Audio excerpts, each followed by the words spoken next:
In this lecture, I want to cover some political advice that was given, formulated by different scholars, very inspiring scholars, in my opinion. 5 scholars that I greatly admire. And these scholars are King Solomon, Blaise Pascal, the French mathematician, Guillaume Koen van Butzer, the Dutch statesman, Abraham Kuyper, also Dutch statesman, and then the novelist C.S. Lewis. Now, all these scholars are very different, have very different backgrounds, and lived and worked and taught in very different historical periods. But what's interesting is that they all pronounced lectures, they gave conferences, they gave speeches, and those speeches have been passed on to us. So it is very interesting to listen to those, to read those speeches, because it gives you the impression, or you can imagine how it must have felt when these speeches were delivered at the time. And so we're going to look at them one by one, and especially look at the political advice that they give us. And how we can use this advice in our work as advisors of politicians, essentially. So the first scholar I would like to look at is King Solomon. The tradition has it that he reigned between 970 and 931 before Christ era. And he wrote a number of books, at least that's what the tradition teaches us. The Book of Proverbs, Ecclesiastes, and also Song of Songs, with some very interesting advice. Especially Song of Songs gives some advice that could even be described as sexual advice, or love advice, I should probably say. But the other books really provide some wisdom. Now, King Solomon is a very interesting character, of course. He was the third king of the kingdom of Israel, the ancient kingdom of Israel. And of course, he is known for his very advanced wisdom. Now, of course, something that has always puzzled me is that towards the end of his life, he started making some terrible mistakes. He got involved with thousands of concubines, and his wealth, his personal wealth, became more important than anything else, etc., in spite of his great wisdom, and which is something that's always puzzled me. But we're not going to discuss this in this lecture. I would just like to discuss some advice which he may not have completely applied in his own life, but some advice about how to be a good ruler, a good governor, a good politician, a good political leader that we can see in his work. And of course, Solomon's wisdom is famous. When you look at the story of the Solomonic judgment, for example, but there's many more elements that we can highlight, and so I'll just highlight them one by one, in trying to go over some excerpts, some quotes from these 2 books, the Book of Proverbs and Ecclesiastes, which are also very interesting because they always start.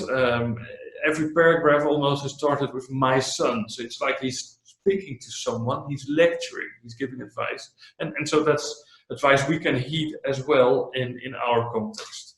Before I go into looking at different verses, one very important point that is made in Solomon's work are the 2 meanings of the concept of wisdom.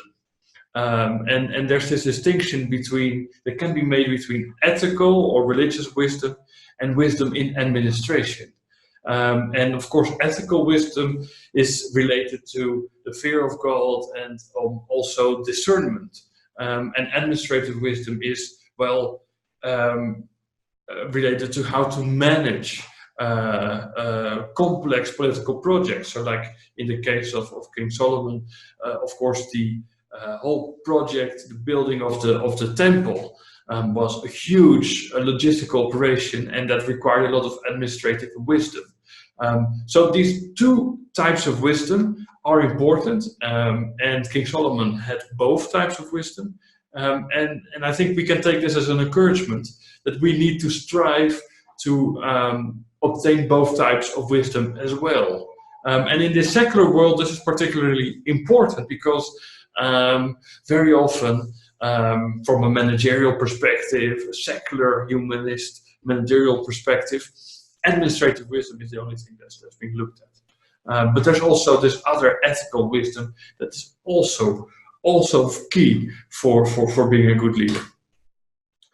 So in Proverbs 21 verse 1, it says, "The king's heart is in the hand of the Lord, as the rivers of water, he turneth it whithersoever he will." And what this really refers to is that even though a king may be an absolute ruler over his subjects with absolute authority, he is still subject to a king, the King of Kings, right?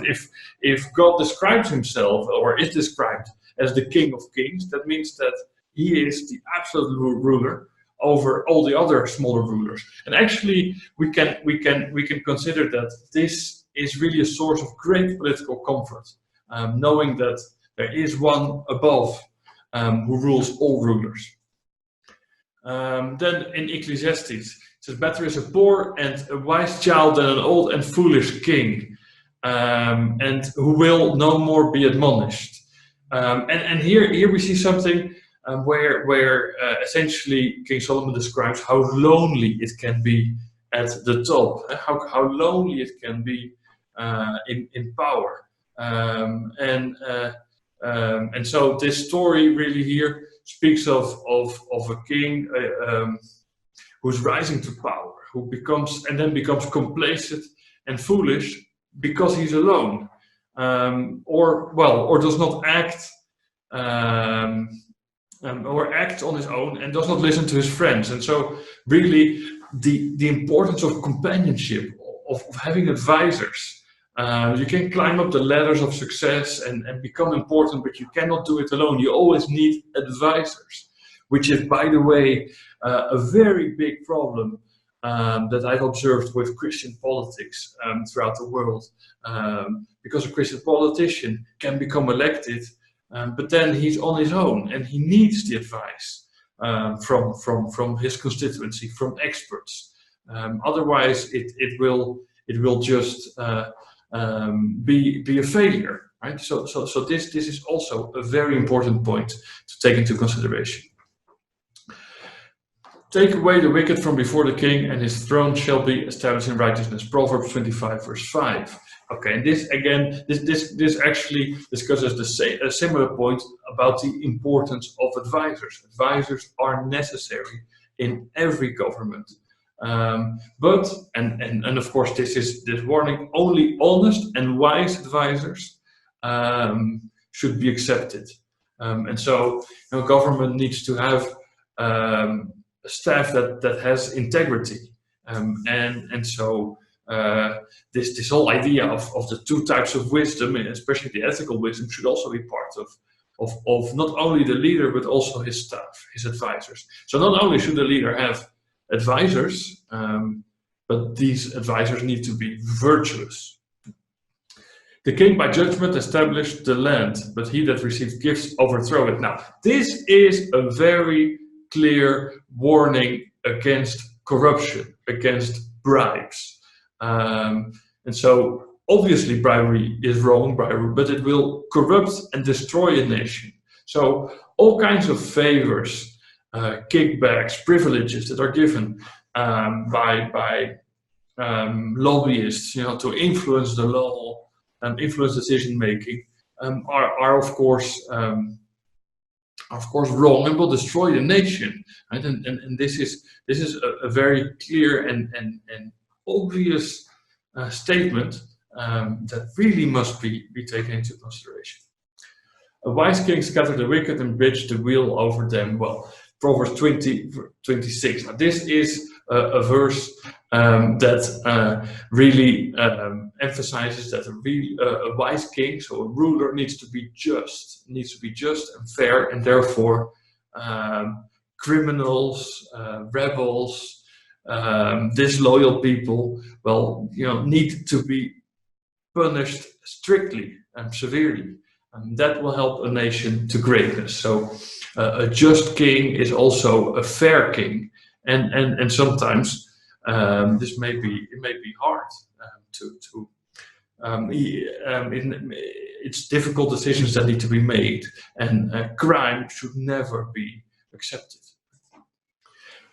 Many seek the ruler's favor, but every man's judgment comes from the Lord. Proverbs 29, verse 26. This is also a phrase that really highlights the importance of limited government. Government can help. Government has a role, and needs to protect and provide for the vulnerable. That's a biblical mandate. But people should not place their hope on the government. They should place their hope in God, naturally, put their trust in Him, but do not expect everything from the government. And of course, we live in a time where more and more is expected from the government, and this is not necessarily a good thing. So this is another ideological warning that we can infer from King Solomon. There's much more in the wisdom, the books of wisdom by King Solomon, but these are a few points that I think we can I can leave you with for now.